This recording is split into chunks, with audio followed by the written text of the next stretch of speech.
Bismillah, Alhamdulillah, wassalatu wassalamu ala rasulillah, amma ba'd. Hadirin dan hadirat rahimakumullah, Assalamualaikum warahmatullahi wabarakatuh.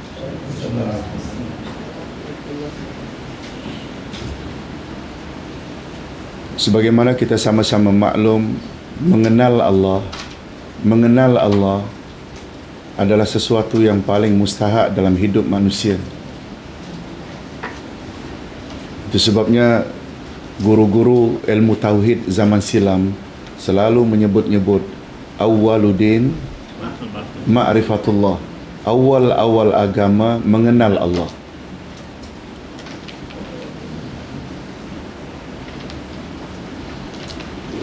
Sampai-sampai kata Imam Ibnul Qayyim rahimahullah tentang tingginya ilmu yang berkaitan dengan ma'rifatullah, kata Imam Ibnul Qayyim, manusia apabila mempunyai ilmu apapun dan banyak bagaimanapun sesuai dengan bidang masing-masing, tapi sayangnya dia tidak kenal Allah, kata beliau, mereka macam tidak ada ilmu langsung. Allah Subhanahu wa ta'ala yang mencipta kita, Allah Subhanahu wa ta'ala yang mengadakan segala-gala hajat dan keperluan kita. Betul tak? Ya. Makan, minum, oksigen, kesihatan, panjang usia, sihat badan, semua adalah nikmat datang dari mana? Allah. Lalu yang begitu besar jasanya bagi diri kita, kita tak kenal. Sebagai contoh, karena besarnya jasa mak bapak, sedih kita bila tak kenal mak bapak. Begitu besar jasanya Nabi Muhammad sallallahu alaihi wasallam membimbing kita agar jadi manusia yang selamat dunia dan akhirat, lalu tak kenal Nabi Muhammad. Sedih tak, Pak? Nah, lebih-lebih lagi yang mencipta segala-galanya, kita tak kenal, yang dipanggil dengan ma'rifatullah. Hanya saja karena Allah itu maha gaib, dia tak nampak. Macam mana cara di antaranya mengenal dia? Melalui sifat-sifatnya, melalui nama-namanya.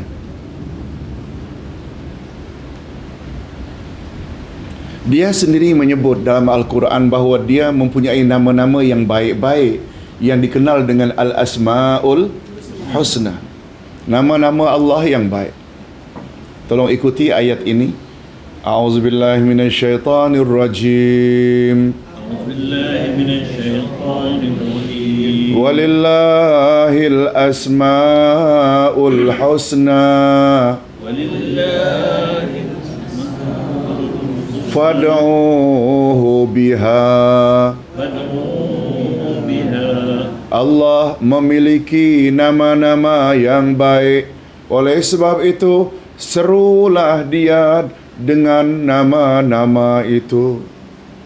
Sebabnya kita panggil kalau kita berhajat, Ya Rahman, Ya Rahim, Ya Aziz, Ya Ghaffar, Ya Razzaq, Ya Latif, Ya. Semua itu kita panggil siapa? Allah dengan nama-namanya itu.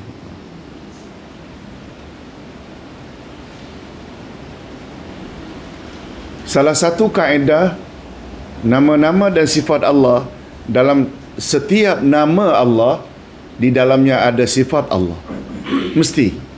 Mustahil Allah diberi nama dengan nama tertentu lalu dia tidak membawa sifat dalam nama itu.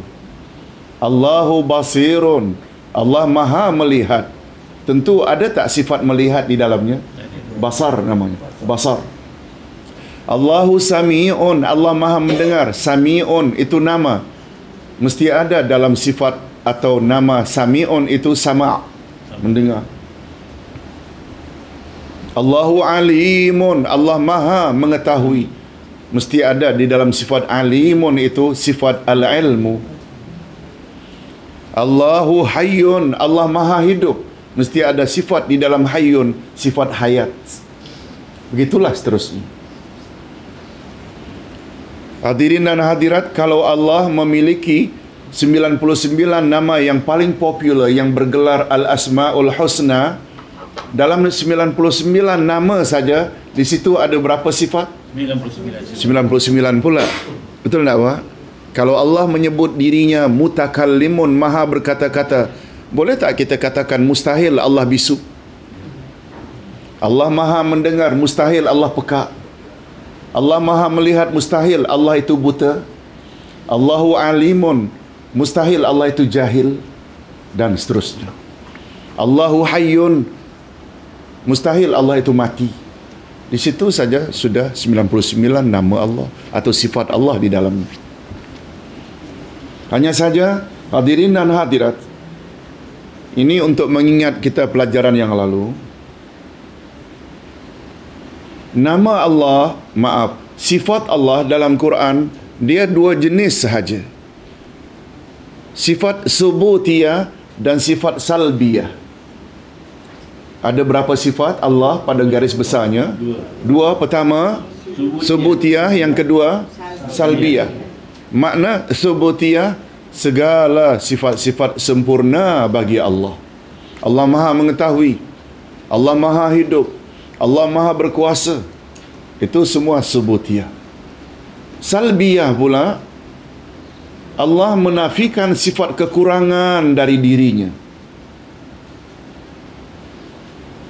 Dia tidak punya sifat macam itu. Itu salbiyah.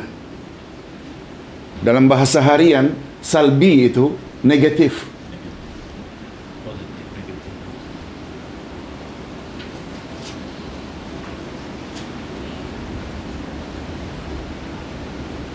Hadirin dan hadirat rahimakumullah. Sebagai contoh umpamanya dalam surat Al-Ikhlas, Qul huwallahu ahad. Allah itu Esa. Esa itu subutiyah atau salbiyah? Subutiyah. Sifat kesempurnaan. Allahu samad. Allah menutupi hajat semua umat. Yang kita artikan secara bebas, Allah tempat memohon atau meminta. Subutiyah, salbiyah. Subutiyah. Dia tidak beranak, lam yalid. Dia tidak diperanakkan. Itu salbiyah. Bila ada kata tidak, itu salbiyah. Allahu la ilaha illa huwal hayyul qayyum. Al-hayyu, maha hidup Allah. Sifat Al-qayyum, mengurus makhluk terus menerus tanpa henti. Subutiyah. Dia tidak ngantuk. La ta'khuzuhu sinatun wala naum. Dia juga tidak tidur. Itu pula salbiyah. Dapat faham, ha? Garis besarnya macam itu. Nah, karena subutiyah ini menyangkut sifat kesempurnaan bagi Allah, sedangkan salbiyah menafikan kekurangan daripadanya, maka yang paling banyak tertera dalam Quran subutiyah atau salbiyah? Subutiyah, bukan salbiyah. Allah maha hidup, dia tidak mati. Allah maha adil, dia tidak zalim. Tidak zalim, tidak mati, tak banyak. Sebab dulu kita ada sebut sifat salbiyah bukan sifat kesempurnaan bagi Allah. Sifat kesempurnaan sifat apa tadi? Subutiyah. Salbiyah pula bukan sifat kesempurnaan. Bila ditanya, Ustaz, bila Allah itu tidak mati, tidakkah itu sifat sempurna? Tidak. Allah tidak zalim, tidakkah itu sifat sempurna? Tidak. Nah, di mana letaknya sifat sempurna di dalam salbiyah? Jawabannya, bila kita sabitkan apa yang dinafi. Yang dinafikan tidak mati. Apa lawan mati? Hidup. Hidup itu tu yang sifat sempurna dalam tidak mati. Allah tidak zalim, itu bukan sifat sempurna. Tetapi kita jika sabitkan lawan yang dinafi, iaitu zalim, lawannya adil. Adil itu sifat sempurna bagi Allah. Atas sebab itu, jika kita compare antara sifat Subutiyah dengan salbiyah, subutiyah lebih banyak. Majoriti dalam Quran mengandung subutiyah, bukan salbiyah. Nah, subutiyah pula dipanggil atau dibagi kepada dua. Ada namanya subutiyah zatiyah, ada subutiyah fi'liyah.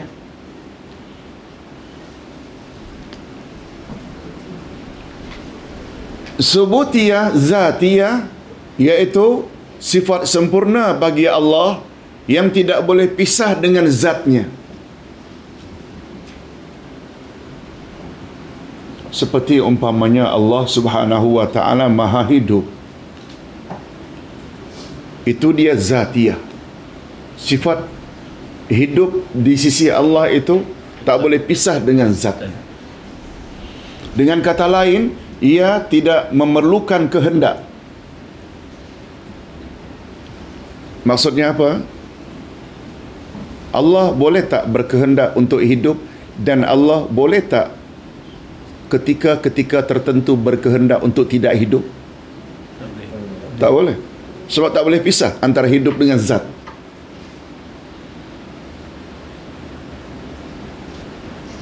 Allah Subhanahu wa taala Maha mengetahui, alimun. Boleh tak Allah bila dia berkehendak dia jadi zat yang mengetahui segala-galanya? Jika ia berkehendak pada ketika tertentu dia tidak mengetahui, boleh tak? Tak boleh. Mengetahui dengan zatnya tak boleh pisah. Itu namanya subutiyah zatiyah. Tapi bila sifat subutiyah itu berkaitan dengan kehendak Allah, maka dia dinamakan subutiyah fi'liyah.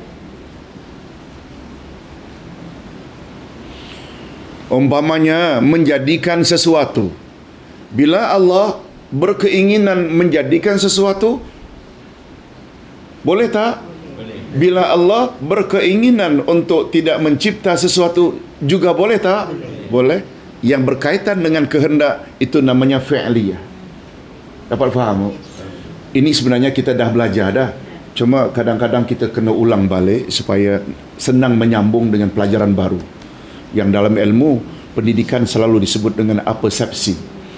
Kita kena ingatkan balik student kita dengan pelajaran lama untuk memudahkan menyambung dengan pelajaran baru. Hadirin dan hadirat, nah kita teruskan dengan 105. Kewajiban kita terhadap kedua-dua jenis sifat tersebut. Apa dia? Terhadap kedua-dua jenis sifat tersebut, subutiyah zatiyah dan subutiyah fi'liyah, ialah mensabitkannya, meyakininya untuk Allah sesuai dengan makna yang layak bagi kesempurnaan Allah, iaitu dengan makna yang hakiki, tanpa tashbih, tanpa ta'til, tanpa tahrif, tanpa takyif. Nah, ini yang jadi fokus kita malam ini. Apa dia, Ustaz? Bila Allah itu dikatakan Maha mengetahui, bila Allah dikatakan Maha hidup, kita mesti artikan Maha hidup Allah, Maha mengetahui Allah, Allah ada wajah, Allah ada tangan, Allah ada mata, dengan makna yang hakiki, tanpa takyif, tanpa bertanya bagaimana mata Allah, tanpa bertanya bagaimana wajah Allah. Allah ada wajah tak? Ada. Jangan tanya bagaimana wajah Allah, itu maknanya takyif. Kita memahami tanpa takyif. Takyif dari perkataan kaifa. Kaifa haluk, bagaimana keadaan kamu, yang bahasa bebasnya apa khabar. Kaifa maknanya apa? Bagaimana? Itu sebabnya ada tak kaifiat salat? Apa makna kaifiat? Bagaimana cara salat? Kaifiat salat Rasulullah sallallahu alaihi wasallam. Bagaimana cara Rasulullah salat? Rukuk macam mana, sujud macam mana, dinamakan kaifiat. Dari kata kaifa, takyif. Itu sebabnya aircon ni dalam bahasa Arab dipanggil mukayyafah. membagaimanakan kondisi yang tadi panas, lalu kita adjust, lalu kita bentuk dalam kesejukan 20 Celsius ke 30 Celsius ke, kita adjust. Itu sebab dia dipanggil dengan mukayyaf. Membagaimanakan cuaca itu tergantung pada remote control dengan izin Allah. Itu sebab dia dipanggil mukayyaf. Begitu. Bahasa Arab ini dia tahu asal akar kata, bolehlah kita bagi-bagikan. Tanpa ta'til. Ta'til ini dari kata utlah. Utlah itu kosong. Maknanya Allah kata dia ada wajah, kita kata tidak. Allah melihat, kita kata tidak. Allah hidup, itu namanya ta'til. Tak boleh sampai kita menidakkan sifat-sifat Allah. Itu ta'til. Tanpa tashbih. Tashbih dari kata menyerupakan. Okey, saya percaya Allah itu hidup.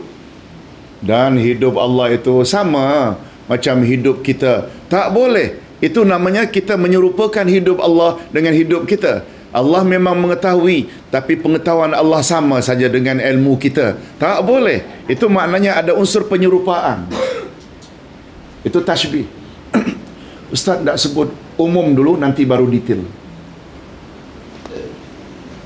Tak boleh tahrif, tak boleh takwil.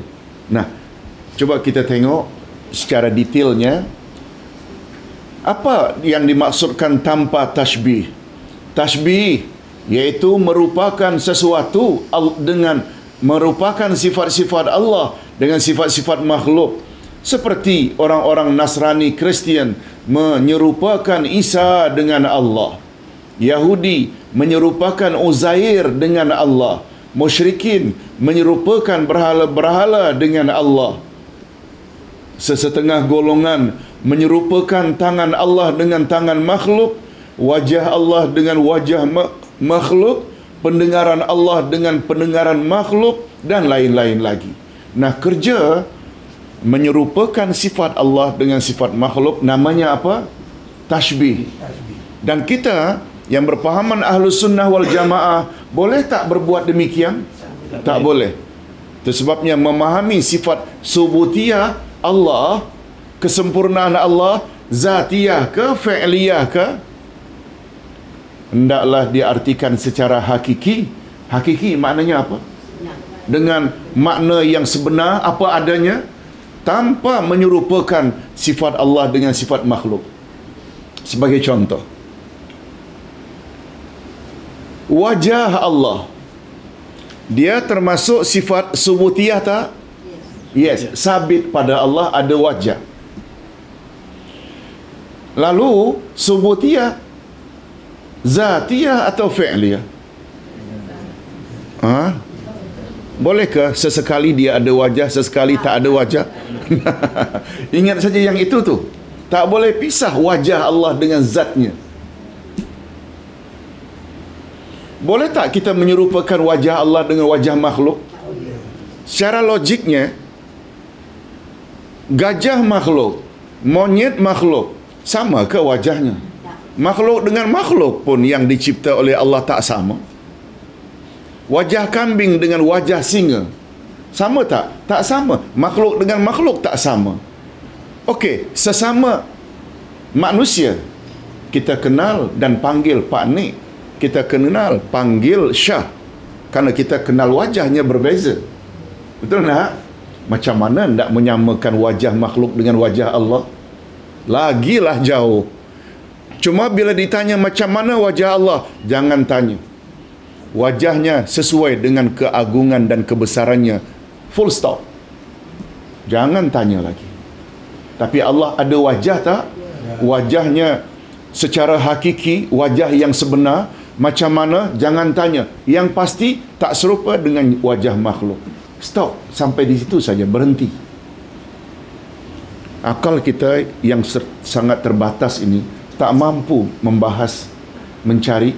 Itu sebabnya kata Nabi SAW, tolong ikuti, tafakkaru fi khalqillah wala tafakkaru fi zatillah fatahlak. Fikirkan olehmu makhluk ciptaan Allah. Jangan sekali-kali kamu fikir akan zat Allah, niscaya kamu akan hancur. Apa maksud hancur di sini? Sewel. Gila isim kata orang. Karena nak cari. Akal yang terbatas ini, musnahnya manusia tak semestinya musnah seperti dilanggar oleh lori balak berkecai badan jasmani. Tidak menghancurkan manusia, cukup hancurkan saja mindanya. Bila dah gila, betul tak? Semua dah tak terkawal, betul tak? Rosaklah itu. Tidak fikir macam mana zat Allah. Makhluk saja ciptaan Allah tentang roh umpamanya, itu saja manusia tak boleh faham hakiki roh. Sampai sampai Allah beri panduan pada Nabi dalam ayat 85 Al-Isra. Tolong ikuti. A'udzubillahi minasyaitonirrajim. Yas'alunaka anir ruh. Qulir ruhu min amri rabbi wa ma utitum minal ilmi illa qalila. Mereka bertanya kepadamu, wahai Muhammad, tentang roh. Jawab kepada yang bertanya, roh adalah urusan Tuhanku. Sebab Allah berkata, kamu tak diberi ilmu kecuali sangat sedikit sekali. Roh makhluk tak? Makhluk. Itu saja kita tak mampu membahas hakikat roh. Betul tak? Cuma kita percaya roh ada. Bila dicabut kita mati. Itu saja. Tapi hakikat roh sebenar kita tak tahu. Kita hanya tahu aliran elektrik, current. Tapi hakikat current kita tak tahu. Kita tahu adanya udara. Tapi hakikat udara kita tak tahu. Betul tak? Terhadap makhluk pun akal tak dapat selesaikan menyeluruh macam mana zat itu. Serahkan kepada dia. Yang penting dia ada wajah, dia ada tangan. Tangannya, wajahnya tak serupa dengan tangan makhluk. Sampai para sahabat bila dia bercakap tentang tangan Allah, dia tak mau gerakkan tangannya. Tangannya ini, para sahabat, orang-orang zaman silam, karena begitu disiplin terhadap sifat-sifat Allah, bila bercakap tentang tangan Allah, bila bercakap tentang tangan Allah, mereka tak mau gerakkan tangan mereka. Takut audiens atau studentnya menyerupai tangan Allah dengan tangan dia. Sampai begitu maknanya. Ini yang dimaksudkan dengan kita mesti artikan sifat Allah subutiyah, sama ada subutiyah zatiyah atau fi'liyah, secara apa tadi? Hakiki, tanpa tashbih. Maknanya tanpa diserupakan. Dah satu dah selesai, iaitu tanpa tashbih. Yang kedua, tahrif. Apa pula tahrif, Ustaz? Iaitu menukar atau mengganti sifat-sifat Allah. At-tahrif ada dua jenis. Apa makna tahrif tadi? Mengganti. Menukar atau mengganti. Sifat-sifat Allah. Nanti kita akan beri contoh. Tetapi tahrif ini sendiri ada dua macam. Ada namanya tahrif lafzi dan ada namanya tahrif maknawi.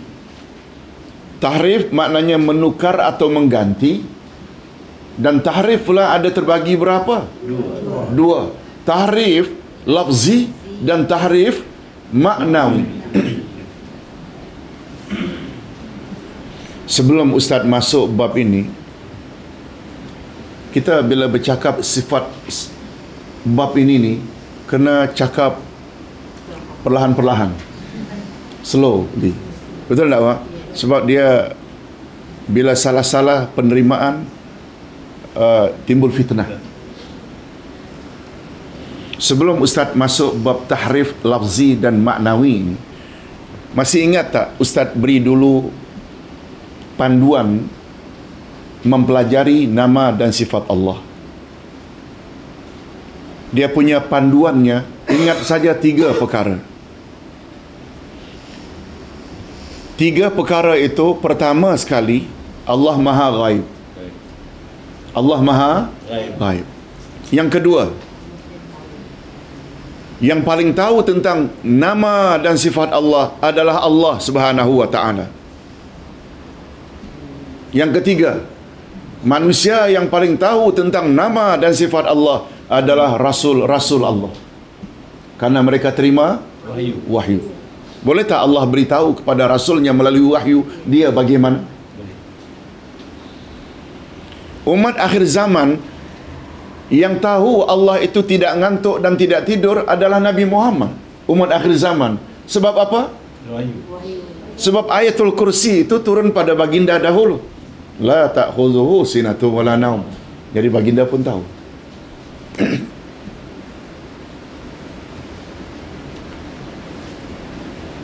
Itu sebabnya baginda pernah beritahu Nabi Musa alaihi salatu wassalam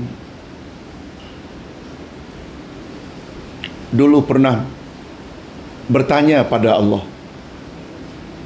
Nabi Musa kelebihannya apa? Boleh bercakap direct dengan Allah tanpa perantaraan malaikat. Dia tanya, "Ya Rabb, kaumku Bani Israel suruh tanya, kau ngantuk tak? Kau tidur tak?" Lihat tu Bani Israel dari dulu lagi. Nabi Musa ni hidupnya 2400 tahun sebelum Nabi Muhammad. Bila ditanya macam mana Ustaz dapat angka itu? Dalam Al-Quran ada 2 Imran. Pertama Imran bapa Musa, yang kedua Imran bapa Maryam. Dua-dua namanya Imran. Bukan maknanya Musa dan Maryam itu adik-beradik, bukan. Bani Israel memang banyak nama Imran. Jarak antara 2 Imran ini adalah 1800 tahun. Berapa jaraknya? 1800 tahun. Boleh tak dengan kata lain antara Musa dengan Isa 1800 tahun, boleh tak? Boleh, sebab Isa itu anak Maryam. Betul tak, Pak? Isa pula dengan Nabi Muhammad 600 tahun. Lebih kurang. Itu sebabnya antara Masihi dengan Hijri kan lebih kurang 400. 2000 dengan 1400. Betul tak? Jadi bila kita combine jarak Musa, Isa 1008, Isa Nabi Muhammad 600, kan 2400. Macam mana Nabi Muhammad tahu berita tampan zaman itu? Wahyu. Begitu Nabi Musa menyampaikan, "Ya Rab, umatku Bani Israel minta tolong tanya, engkau ngantuk tak? Engkau tidur tak?" Jawab Allah, "Wahai Musa, pegang olehmu 2 kaca." Lalu Musa pun patuh pegang 2 kaca. Kemudian Allah yang Maha Ghaib, yang Musa tak nampak, diam. Tertunggu-tunggu arahan selanjutnya sampai Musa ngantuk. Lalu terlena. Bila terlena, terlepas 2 kaca dan pecah. Baru datang komen Allah, "Eh Musa, sekiranya aku boleh ngantuk dan tidur macam engkau itu ngantuk dan tidur, niscaya akan hancurlah langit dan bumi sebagaimana hancurnya 2 kaca yang jatuh dari 2 tanganmu itu." Cantik tak? Cara Allah hendak mengajar. Itu yang Ustaz katakan. Betul tak umat akhir zaman Nabi Muhammad lebih tahu dahulu dari kita tentang apa itu sifat Allah? Subutiyah ke, salbiyah ke? Ada dalam ayatul kursi kan? Jadi hadirin dan hadirat, sekali lagi, panduan mempelajari nama dan sifat Allah. Pertama, Allah Maha Ghaib. Yang kedua, yang paling tahu tentang Allah adalah Allah sendiri. Apa implikasi bila kita yakini itu? Allah lah yang paling tahu tentang sifat dan namanya. Apa-apa saja yang Allah sebut tentang dirinya dalam Al-Quran, kita sepatutnya betul tak terima saja? Sami'na wa ata'na. Mengapa kita patut robah? Nah, ini dia datang. Mengapa tak boleh tahrif ini? Allah ada tak sebut tentang dirinya bahawa dia bersemayam di atas arash? Yes. Mengapa awak robah? Jangan artikan semayam. Bila orang cuba merubah nama Allah yang Allah namakan dirinya, sifat Allah yang Allah sifati dirinya, boleh tak kita gelarkan orang itu berlagak lebih tahu dari yang punya diri? Betul tak? Gara-gara tahrif. Itu sebabnya mengapa kita dilarang tahrif. Dan tahrif pula terbagi berapa tadi? Dua. Begitu juga panduan satu lagi, manusia yang paling tahu tentang Allah adalah rasul-rasulnya. Termasuk tak Nabi Muhammad sallallahu alaihi wasallam yang dalam hadis sahih riwayat Imam Bukhari pernah menyebut pada 2/3 malam Allah turun ke langit dunia. Lalu Allah berfirman, "Wahai hamba-hambaku sekalian, tak seorang pun dari mereka yang memohon hajat padaku ketika ini kecuali aku kabulkan hajatnya. Tidak seorang pun ketika ini memohon ampun kepadaku kecuali aku ampunkan dosa-dosanya." Dan itu berlaku pada setiap 2/3 malam. Ada tak kata-kata turun Allah ke langit dunia? Karena Nabi menyebut dan hadisnya sahih. Kita percaya tak Allah memang turun? Cuma jangan tanya macam mana Allah turun. Yang jelas dia turun tak sama dengan turun kita. Dapat faham tak? Ini yang kita maksud. Yang pertama tadi, tanpa tashbih. Kemudian turun itu boleh tak kita tahrif, kita tukar? Tak boleh. Apa contoh Ustaz? Mereka yang tahrif mengatakan memang Allah turun, tapi yang turun itu rahmatnya. Nah, dia belok ke situ pula, bukan zatnya. Lalu pertanyakan pula, macam mana dia turun pula sekali di Malaysia, kemudian 12 jam kemudian barulah malam di Amerika, dia turun pula di sana. Ini yang namanya membagaimanakan. Boleh tak? Tak boleh. Siapa kita nak memperkatakan tentang Allah? Dapat faham tak? Itu maksudnya. Terima sahaja. Itu sebabnya tak boleh diganti, tak boleh ditukar. Sama ada menukarnya itu secara lafaz. Nah, apa dia contoh lafaz Ustaz? Ini dia. Tahrif lafzi, iaitu menukar sifat-sifat Allah dari sudut lafaznya. Jenis atau tahrif jenis ini boleh terjadi karena penambahan atau pengurangan, sama ada dengan satu perkataan atau satu huruf, ataupun dengan menukar tanda baris lafaz tersebut. Contohnya, menukar kalimat istawa yang artinya bersemayam atau berada di atas kepada kalimat istaula yang artinya memerintah dengan menambah atau satu huruf, iaitu huruf lam. Nah, Allah Subhanahu wa taala berfirman, tolong ikut. Ar-Rahmanu alal arsy istawa. Allah yang Maha Pengasih bersemayam di atas arasy-Nya. Dia yang punya diri menyebut dia bersemayam di atas arasy. 7 kali dalam Quran disebut surat yang ayat yang sama. Berapa kali? 7 kali. Perlu kita robah ke? Tak boleh. Nah, setengah-setengah puak dari kalangan umat Islam kata, jangan artikan Allah itu bersemayam. Agung bersemayam, sultan bersemayam, raja bersemayam.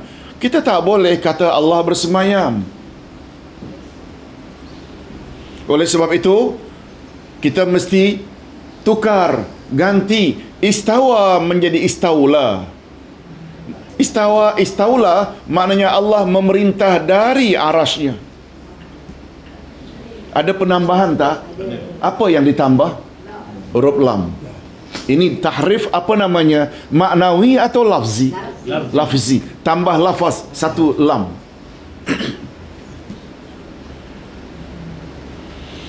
Ustaz nak bawa cerita tentang Bani Israel begitu mereka selamat menyeberangi Laut Merah dari kejaran Firaun, lalu mereka tinggal di Ardute sebelum sampai ke Palestin.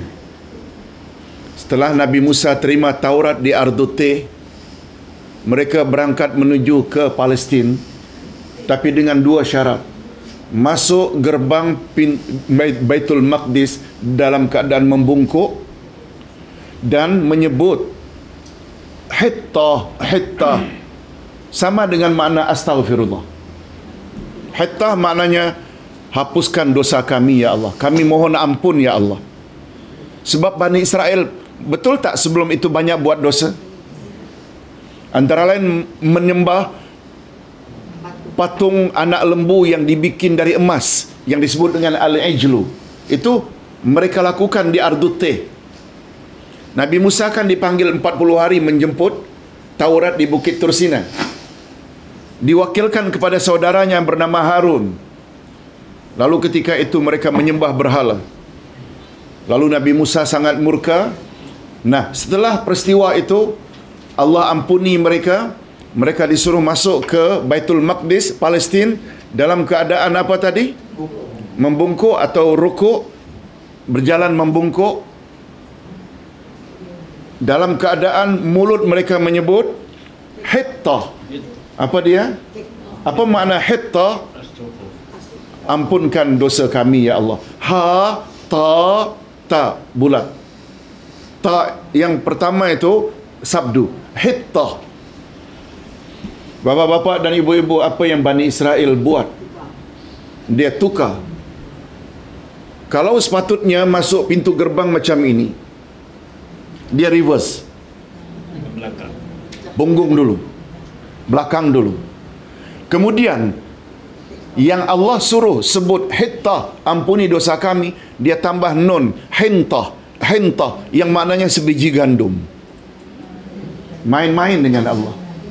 Kata ulama akidah, apa yang umat Islam hari ini tambah lam pada istawa sama dengan penambah nun di kalangan Bani Israel. Allah murka tak dengan penambahan itu? Sebagaimana Allah juga murka menambah istawa menjadi istaula. Sama tabiat umat Islam yang menambah ini dengan penambahan yang dibuat oleh Bani Israel. Itu sebabnya mereka dilaknat, dikutuk sampai sekarang. Dalam masyarakat masih wujud pemahaman macam ini. Jadi kita tu dikutuk juga, dilaknat juga.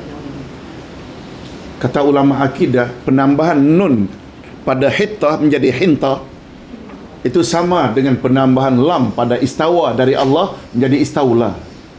Faham-fahamlah kita. Kan maknanya dia sudah tahrif. Betul tak? Tahrif apa namanya? Lafzi atau maknawi? Lafzi, kerana penambahan lam. Hadirin dan hadirat, kita tambah lagi dengan contoh lain. Atau menukar firman Allah, Ja'a Rabbuk wa Ja'a Rabbuk, yang artinya dan telah datang Tuhan kamu. Lalu mereka tukar dan robah menjadi wa Ja'a Amru Rabbik, yang artinya telah datang perintah Tuhan kamu. Bukan Allah yang datang, tetapi mereka tambah dengan amru. Itu tak ada dalam Quran.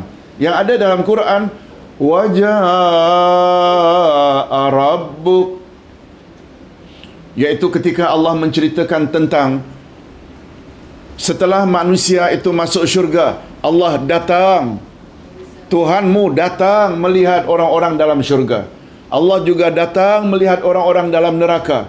Allah juga datang di padang mahsyar nanti. Ada tak sifat datang? Itu sifat datang dari sisi Allah termasuk subutiyah, zatiyah atau fi'liyah? Subutiyah. Yes, subutiyah, zatiyah atau fi'liyah? Fi'liyah. Kalau dia mau datang, dia datang. Kalau dia tak mau datang, dia tak datang. Boleh tak? Boleh, atas kehendak dia. Itu sebabnya yang tadi itu perlu dan asas sangat kita tahu dulu, baru kita faham. Jadi Al-Quran menyebut wajah Rabbuk, telah datang Tuhanmu. Mereka pindah golongan takwil ni atau tahrif ini.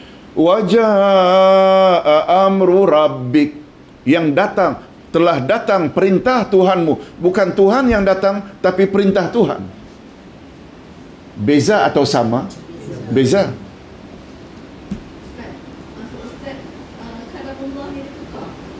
Itulah dia.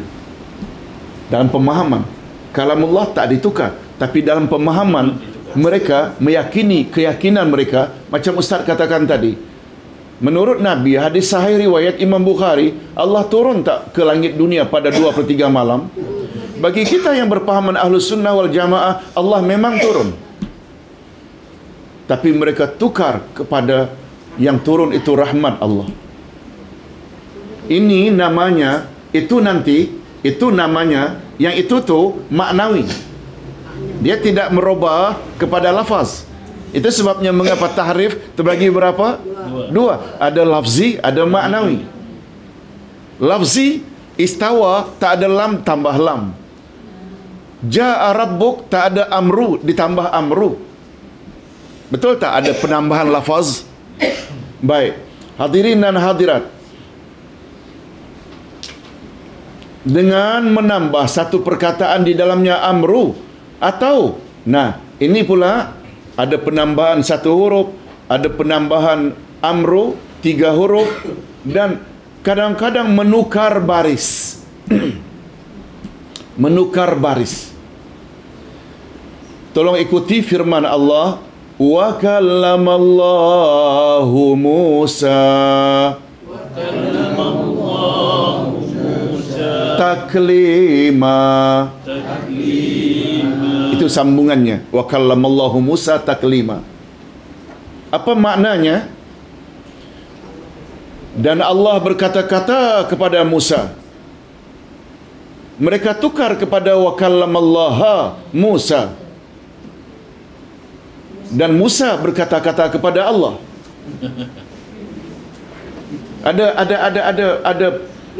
Ada perubahan tak itu? Ada. Yang asalnya Allahu dalam bahasa Arab, kalau berbaris di depan, noun berbaris di depan, dia berfungsi sebagai subjek. Wa kallamallahu maknanya Allah yang berkata-kata kepada Musa. Tapi bila Allah jadi objek, Musa yang bercakap pada Allah. Hadirin dan hadirat, kalau Musa bercakap dengan Allah, Abdullah Yasin pun boleh bercakap dengan Allah. Ya Rabb, tolong beri aku kesihatan. Bercakap dengan Allah tak? Cuma kita tak dengarlah jawapan Allah macam Musa. Betul tak? Samalah kita dengan Musa. Tapi kelebihan Musa ni, dia dengar suara Allah sebab Allah bercakap dengan dia. Ada kelainan tak? Itu sebabnya Musa mendapat gelaran Kalimullah, orang yang boleh bercakap direct dengan Allah. Jadi dalam Al-Quran, periksalah nanti bahawa Allahu berbaris di depan hu. Mereka robah kepada wa kallamallaha Musa, iaitu Musa berkata-kata dengan Allah dengan menukar tanda atau baris ha pada lafaz jalalah Allah menjadi dari baris hadapan kepada baris atas.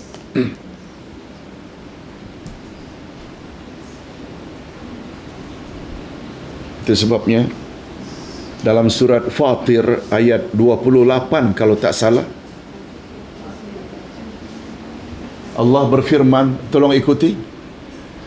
Innama yakhshallaha min ibadihil ulama. Innama yakhshallaha min ibadihil ulama. Di situ betul Allah. Yang di sini Allahu. Salah baca, rosak akidah kita kalau kita baca Allahu. Ayat itu memberi makna wa kallamallah, innama yakhshallaha min ibadihil ulama. Sesungguhnya manusia yang paling takut kepada Allah adalah para ulama. Bila Allahu, sesungguhnya yang paling Allah takut adalah ulama. Jauh tak lagi? Jauh tak maknanya? Allah pula jadi takut pada. Kalau Allahu, ayat berbunyi Allah, sebab Allah jadi objek yang ditakuti oleh para ulama. Allah lah yang paling ditakuti oleh ulama. Orang yang bergelar ulama adalah orang yang paling takut kepada Allah. Betul tak Allah jadi objek? Itu sebabnya innama yakhshallaha. Bila tersalah baca saja, jadi Allah pula takut pada ulama. Hadirin dan hadirat, ini beberapa contoh tahrif apa namanya tadi? Maknawi ke lafzi? Lafzi. Antara lain penambahan lam, antara lain penambahan amru, antara lain penukaran baris.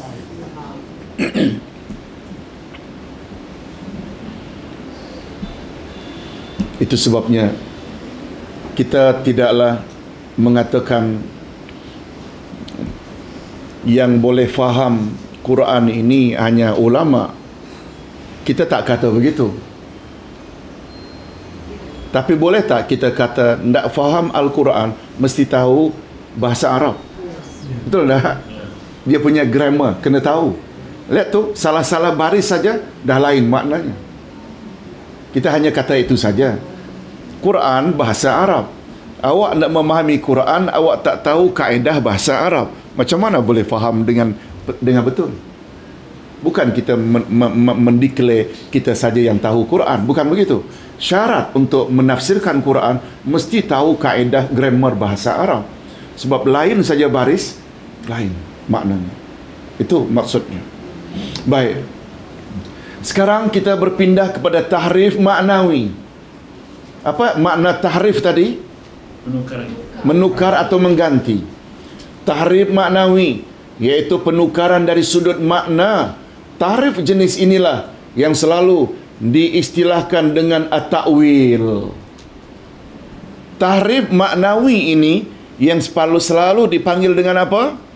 Ta'wil, iaitu menukar makna yang zahir suatu lafaz yang hakiki kepada makna-makna yang lain tanpa dalil dari Al-Quran atau hadis Nabi yang sahih, atau tanpa asas penggunaan bahasa Arab yang asli. Contoh, mentakwilkan wajah Allah kepada zat Allah, atau mentakwilkan tangan Allah kepada kuasa Allah, dan lain-lain. Dalam Al-Quran disebut, tolong ikut, yadullahi fauqa aydihim, tangan Allah di atas tangan mereka. Ada kata tangan tak? Ada tak? ID itu plural dari yadun. Yadullahi, tangan Allah, fauqa, di atas, aydihim, tangan-tangan mereka. Lalu golongan takwil ini atau tahrif maknawi, jangan artikan Allah ada tangan. Kalau artikan Allah ada tangan, maknanya Allah sama dengan makhluk, sebab makhluk bertangan.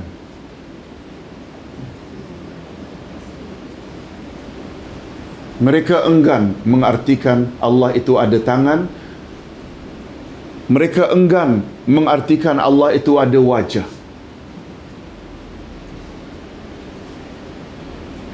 Bagi kita, kalau Allah katakan dia ada tangan, dia ada wajah, kita yakini tak bahawa Allah memang mempunyai sifat tersebut? Termasuk tangan dan wajah ini subutiyah zatiyah atau fi'liyah? Yes, subutiyah zatiyah atau fi'liyah? Kalau fi'liyah, sesekali dia ada tangan, sesekali tidak ada tangan. Jadi kudung Allah. Ma, hati-hati ma. Zatiyah. Zatiyah. Tak boleh terpisah dengan zatnya. Dapat faham tak? Cuma macam kita sebutkan tadilah, jangan tashbih, serupakan wajah Allah dengan wajah makhluk. Jangan. Jangan takwil. Ini, jangan takwil. Jangan tahrif maknawi. Bukan wajah Allah tapi zat Allah, tak boleh. Zat Allah memanglah Allah ada zat, tapi dia juga ada sifat dan dia ada wajah. Hadirin dan hadirat, bagi ustaz cara mudahnya memahami sifat Allah ni, mengapa kita hendak berat-beratkan sangat minda kita ni? Tanya balik kepada golongan yang suka takwil ni. Awak percaya tak Allah itu hidup? Percaya. Allah percaya tak saya ini hidup atau awak hidup? Percaya. Okey? Awak percaya awak hidup. Awak percaya Allah hidup. Sama tak wajah hidup Allah, hidup di sisi Allah dengan hidup di sisi awak? Tak sama. Why? Awak sibuk-sibuk sangat kan? Kalau Allah ada wajah kerana dia kata dia ada wajah, awak juga ada wajah. Yang jelas tak sama wajah awak dengan wajah Allah. Selesailah masalahnya. Betul tak? Secara ringkas kan macam itu saja. Awak percaya tak Allah ada ilmu? Awak percaya tak Allah berkata-kata? Awak percaya tak saya ini juga ada ilmu? Awak percaya tak Allah saya ni boleh berkata-kata? Yes. Tapi awak sudah, mindset awak dah set dalam minda awak, Allah berkata-kata tidak dengan lidah. Allah berkata-kata tak sama dengan kita berkata-kata. Kan selesai dah. Betul tak awak? Allah itu ada ilmu. Oh, ilmu yang ada di sisi Allah tak serupa dengan ilmu yang ada di sisi kita. Yang sangat terbatas. Awak boleh akui bab ini. Mengapa awak tak boleh akui bab ini? Allah kata dia ada wajah, Allah kata dia ada tangan. Yang punya diri kata sabitkan sajalah, tanpa membagaimanakan tangannya, tanpa membagaimanakan mukanya. Betul tak? Kalau kita gunakan prinsip itu, selesai dah.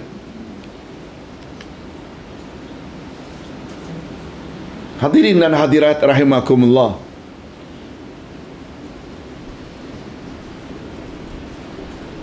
Nah, sekarang kita berpindah pula. Tadi tashbih, kemudian apa? Tahrif. Tahrif pula terbagi berapa? Dua, lafzi dan maknawi. Yang maknawi ini dipanggil juga dengan ta'wil. Nah, yang ketiga pula ta'til. Apa dia ustaz? Kita kena sabitkan sifat-sifat Allah itu tanpa ta'til. Nah, ta'til maknanya menafikan, menidakkan sifat-sifat Allah dan mengingkari keupayaan Allah bertindak dengan zatnya yang maha suci. Contohnya, menafikan kesempurnaan Allah dengan menafikan nama-nama dan sifat-sifatnya, ataupun menafikan ciptaan Allah dengan mengatakan bahawa makhluk tercipta dengan sendirinya.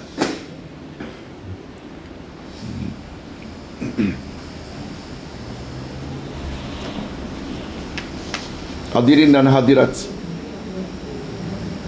ada tak golongan yang mendakwa makhluk ini tercipta dengan sendirinya, ekoran dari perubahan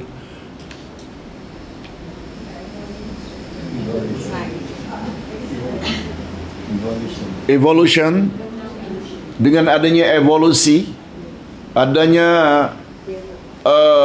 erosi, akhirnya terciptalah delta di tengah-tengah sungai. Dia tercipta dengan sendirinya karena erosi dibawa oleh arus sungai, keruhnya air itu akhirnya mengendap jadi pulau. Pulau itu terdiri dengan sendirinya. Ombak itu terdiri daripada dengan sendirinya dengan adanya angin. Tambah dengan arus, kemudian muncullah ombak. Kemudian adanya puting beliung, adanya angin. Dia terdiri dengan sendirinya.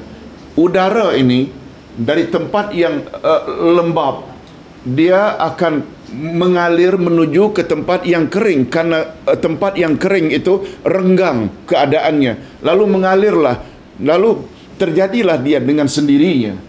terjadinya petir itu adalah pertembungan antara positif dan negatif di langit. Betul tak? Dulu-dulu kita diajar begitu. Kita kata betul. Hujan karena matahari memancar terik ke lautan, lalu laut menguap. Uapan-uapan itu jadi awan. Awan bila dah berat, dia akan keluarlah titik-titik jadinya hujan. Dia terdiri dengan sendirinya. Tak ada yang mencipta. Dapat faham tak? Itu namanya dia ta'til.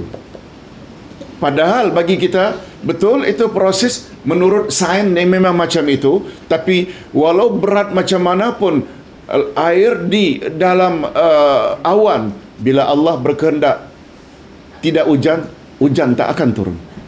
Betul tak? Ada kaitannya dengan kehendak Allah.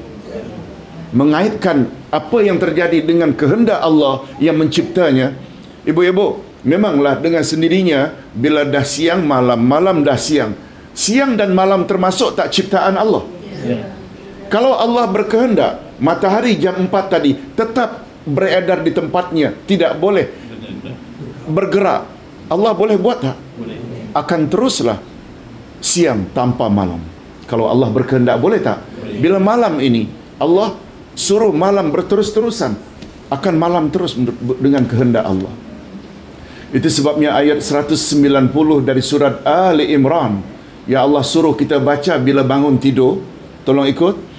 Inna fi khalqis samawati wal ard, inna fi khalqis samawati wal ard wa ikhtilafil lail wan nahar la ayatin liulil albab.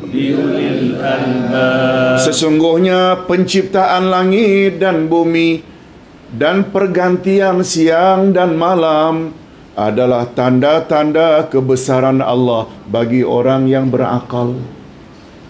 Langit, bumi, siang, malam, semua Allah yang menciptanya. Ini maknanya bila ada orang yang ta'til, dia menafikan. Sebab segala sesuatu itu terjadi dengan sendirinya. Zaman dahulu, golongan itu namanya Dahriyun. Apa namanya? Dahriyun. Ad-Dahriyun. Dari perkataan dahar. Bukan dahar bahasa Jawa. Tanya Ustaz Safwan apa makna dahar. Tapi dahrun bahasa Arab maknanya masa. Segala sesuatu terjadi adalah hasil dari proses masa. Sebagaimana teori evolusi. Manusia dulunya dari kera. Kemudian dia secara evolusi berubah, akhirnya jadi Abdullah Yassin. Biarlah buat contoh Abdullah Yassin. Tapi kita iktiraf tak kita berasal dari monyet? Nah, itu teori Darwin. Darwin Yahudi itu yang punya teori. Kita dibilang dari beruk. Sedangkan Nabi bersabda, kullukum min Adam wa Adam min turab. Kamu berasal dari Adam, Adam dicipta dari tanah. Kita lebih percaya Nabi daripada Darwin. Allah sebut asal usul manusia dengan begitu komplit dalam ayat 5 dari surat Al-Hajj. Ya ayuhan nas in kuntum fi raibin minal ba'ts fa inna khalaqnakum min turab summa min nutfatin summa min alaqatin summa min mudghah mukhallaqatin wa ghairi mukhallaqah summa nuqirru fil arhami ma nasha'u ila ajalin musamma. Ayatnya panjang, maknanya, hei sekalian manusia, sekiranya kamu ragu-ragu akan adanya hari berbangkit, ketahuilah olehmu bahawa manusia pertama aku jadikan daripada tanah, kemudian salah silah keturunannya aku jadikan dari sperma, mani, kemudian berubah menjadi darah, kemudian berubah menjadi daging. Ada yang menjadi, ada yang keguguran. Kami letakkan itu di dalam rahim ibumu dalam jangka masa yang telah kami tetapkan. Summa yukhrijukum tifla. Kemudian janin itu akan keluar dalam bentuk baby. Lengkap tak? Allah yang mencipta. Dia yang cerita tentang kejadian kita. Mana yang lebih percaya? Percaya Darwin ke? Percaya yang Maha Pencipta? Betul tak? Itu sebabnya kata ulama, yes? Kata itu versi Darwin Darwin dah mati. Oasis. Kata siapa? Estes. Ya. Oasis. Darwin dah mati, durian ada. So dia cakap monkey. Itu sebabnya seorang ulama Islam dari Perth, Australia kata, matlamat teori Darwin dengan teori evolusinya tidak lain tidak bukan bertujuan supaya manusia memutuskan hubungannya dengan wahyu. Betul tak? Al-Quran wahyu tak? Allah yang mencipta kita, yang cerita tentang asal usul kita. Darwin cuba nak memutuskan kita dengan wahyu ilahi. Itu sebabnya perlu kita merujuk selalu kepada kalamullah, iaitu Al-Quranul Karim, sehingga akidah kita tidak rosak. Hadirin dan hadirat rahimakumullah. Itu sebabnya mengetahui dari mana asal usul kita ni perlu sebenarnya. Satu artikel yang Ustaz pernah baca, seorang profesor di Amerika pernah berkata di depan studennya, student sekalian, kalau kita student laki-laki dan perempuan sama-sama yakin bahawa kita berasal dari monyet, untuk apa kita mesti kahwin ke gereja? Buat sajalah style monyet. Di akhirnya akan ke situ. Betul tak?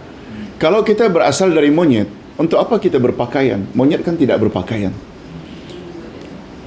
Pernah salah seorang profesor di Universiti Amerika bercakap begini di depan studennya, untuk apa kita mesti terikat?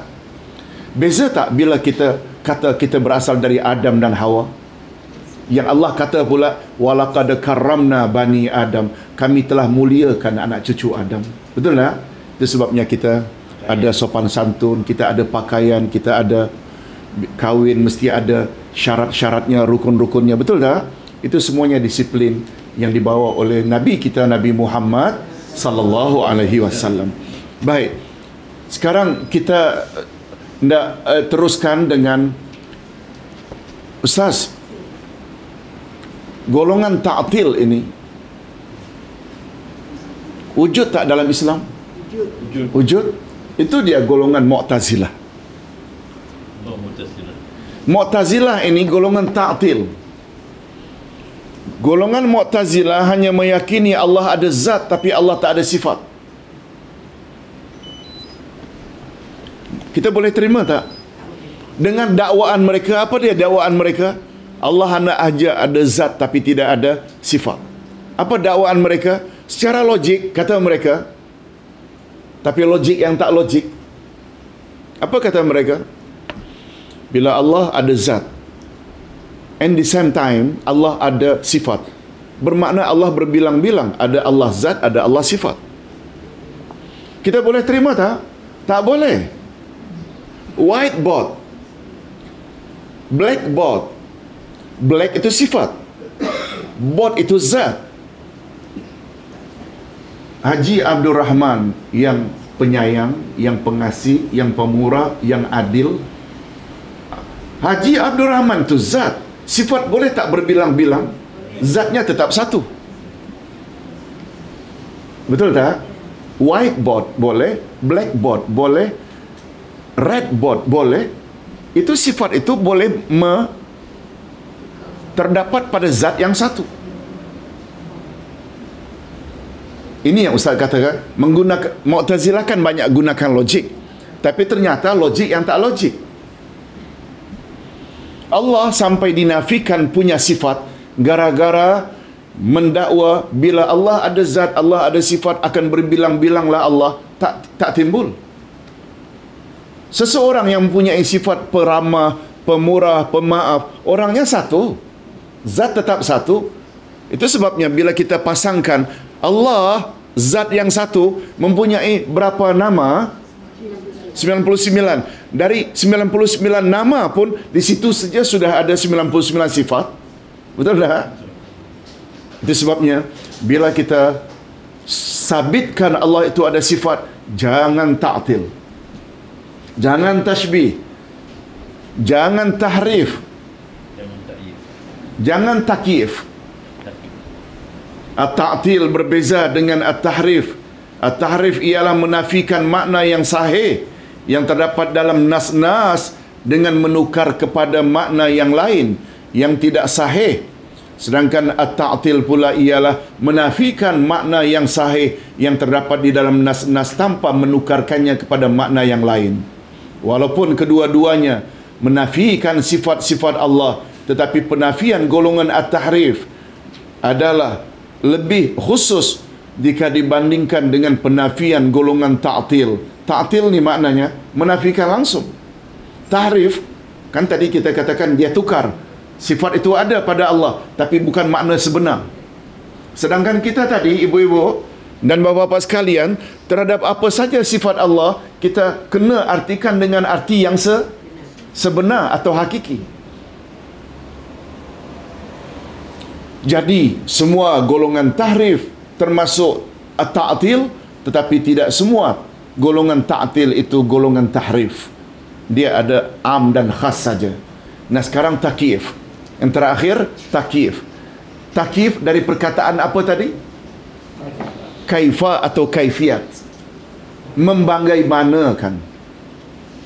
Takyif iaitu menanyakan bagaimana bentuk cara. Dengan kata lain, at-takyif ialah menetapkan bentuk mana-mana dari sifat-sifat Allah. Setiap mukmin wajib beriman dengan segala nama dan sifat Allah yang telah ditetapkan di dalam Al-Quran dan Sunnah Nabi Muhammad sallallahu alaihi wasallam tanpa mempersoalkan bagaimana hakikat bentuk zat atau sifat-sifat tersebut, atau coba mengkajinya secara mendalam. Sebab pengkajian atau pengetahuan tentang bentuk suatu sifat memerlukan kepada pengetahuan tentang bentuk zat kepada setiap sifat tersebut.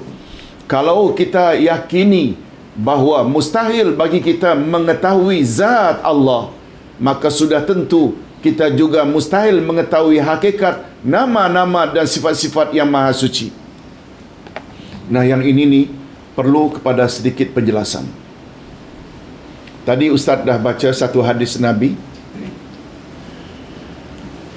Pikirkan olehmu makhluk ciptaan Allah, jangan kamu fikir zat Allah, niscaya kamu hancur.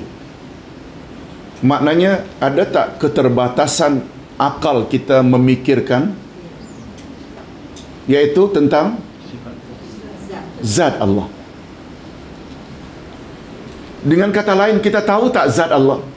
Kita yakin zat Allah wujud tak? Tapi kita tak tahu hakikat zat Allah. Dan malah jangan fikir akan zat Allah. Yang kita perlu fikir adalah makhluk ciptaan Allah. Kita tak fikir tentang luar angkasa, boleh tak? Sampai kita pergi ke bulan, kita pergi luar angkasa, boleh? Kita teroka dasar laut, kita teroka perut bumi untuk cari logam-logam yang bernilai, boleh tak? Kita teroka sampai dasar laut, apa yang ada di dasar laut, boleh tak? Mengapa boleh? Karena itu makhluk Allah. Tapi zat Allah boleh tak kita teroka? Tak boleh. Bila kamu teroka, kamu akan musnah. Dengan kata, kamu akan gila.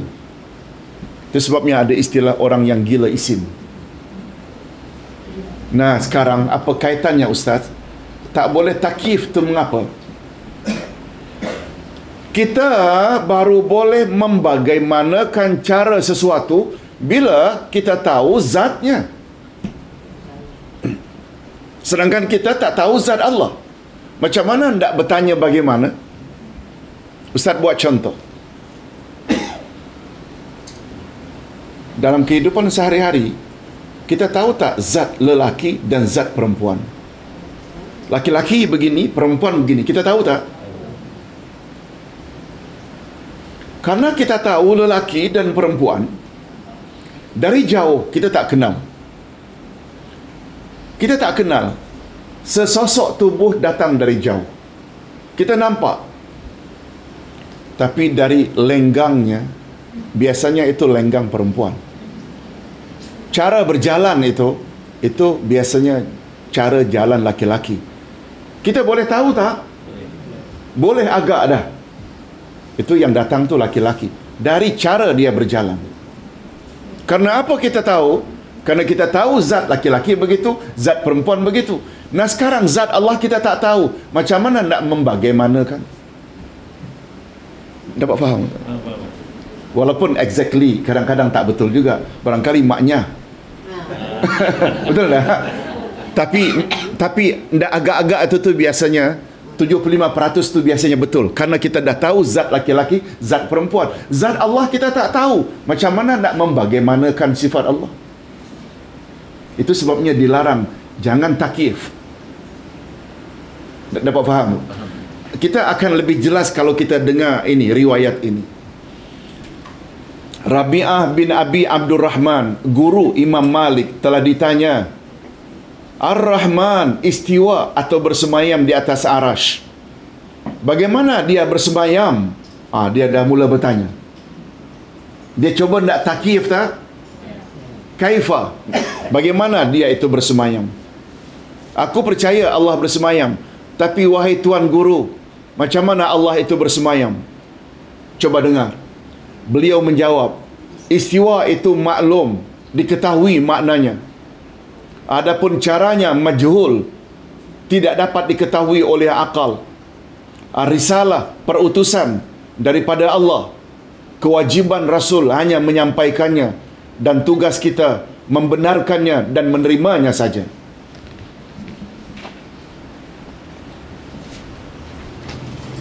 Riwayat Ibnu Uyainah dan sanadnya sahih. Satu lagi riwayat. Imam Malik pernah ditanya. Siapa? Imam Malik pernah ditanya. Ya Aba Abdullah. Itu dia punya gelaran. Karena anaknya ada yang bernama Abdullah, dipanggil Ya Aba Abdullah. Ar-Rahman istiwa di atas arash. Bagaimana ia istiwa atau bersemayam?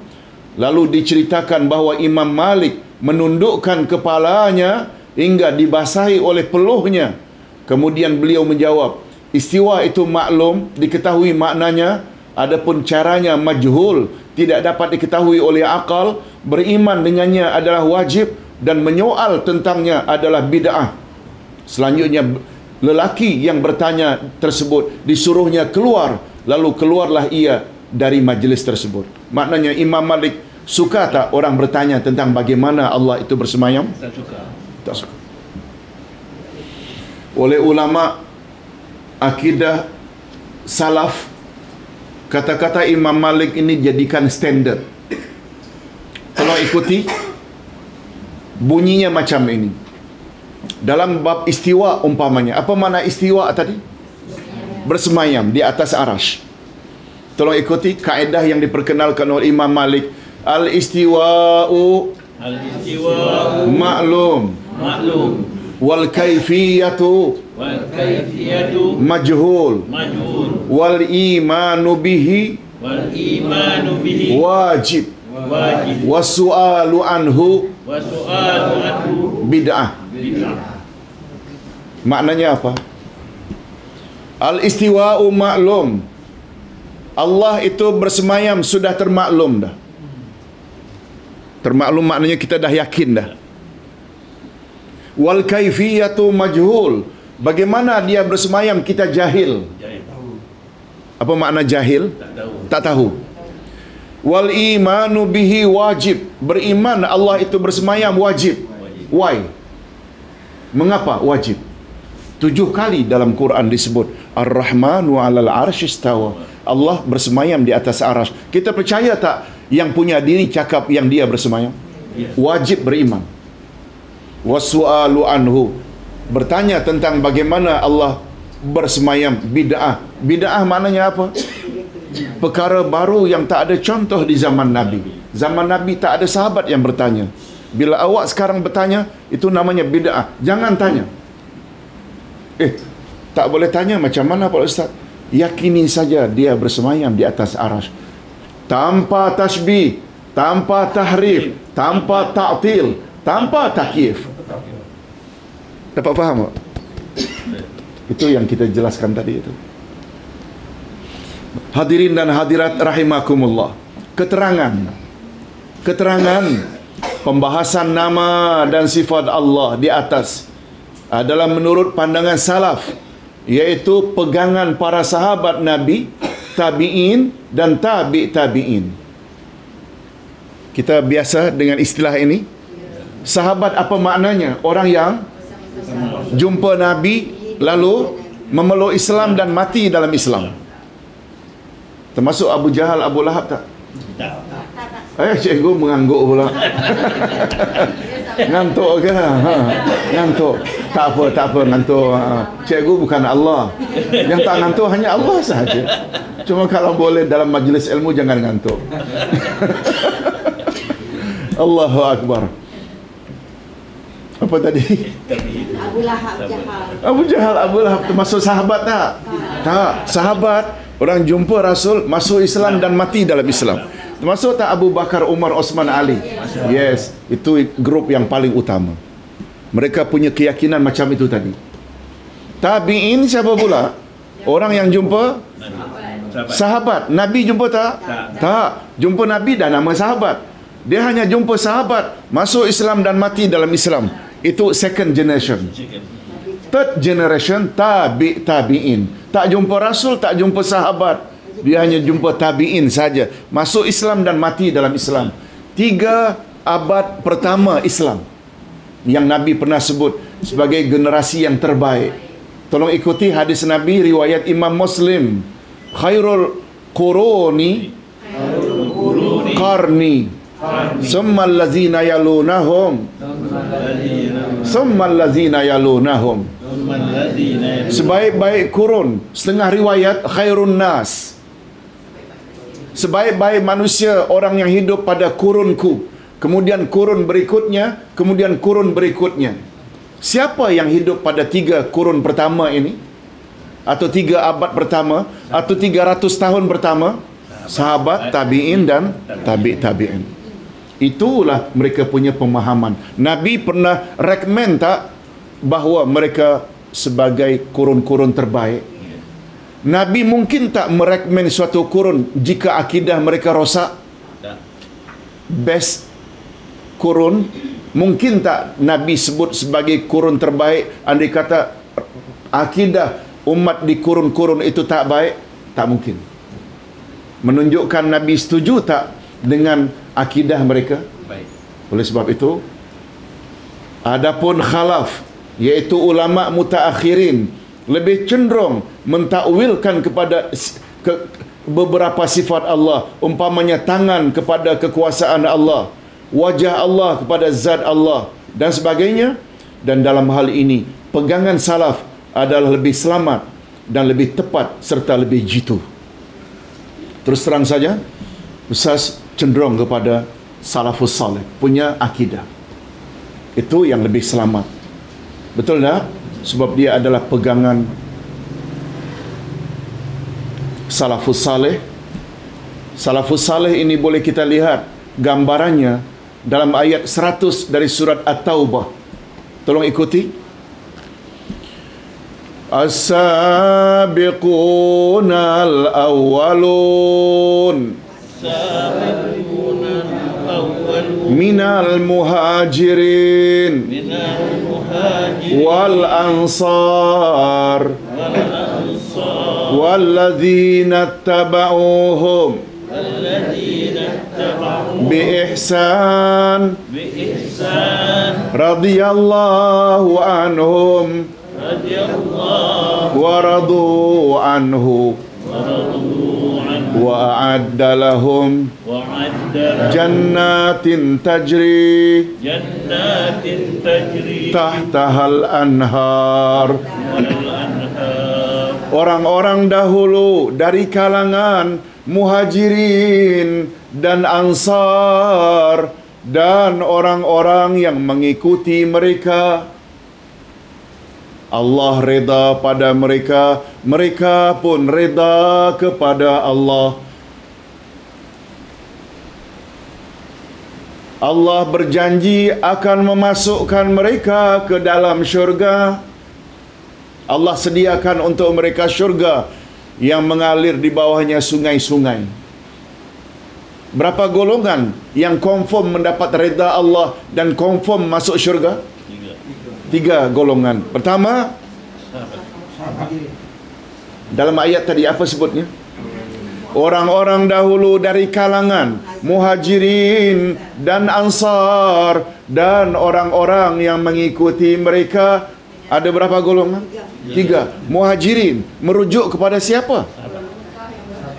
Orang-orang yang berhijrah dari Mekah ke Madinah, kan namanya Muhajirin. Ansar pula orang Madinah yang menyokong Nabi Muhammad sallallahu alaihi wasallam. Kita termasuk Muhajirin tak? Tak. Walaupun ada yang berhijrah dari Indonesia ke Malaysia, bukan Muhajirin. Sebab alif lam dalam bahasa Arab, di depan noun alif lam itu sama kegunaannya dengan the. Macam the house dengan a house kan beza.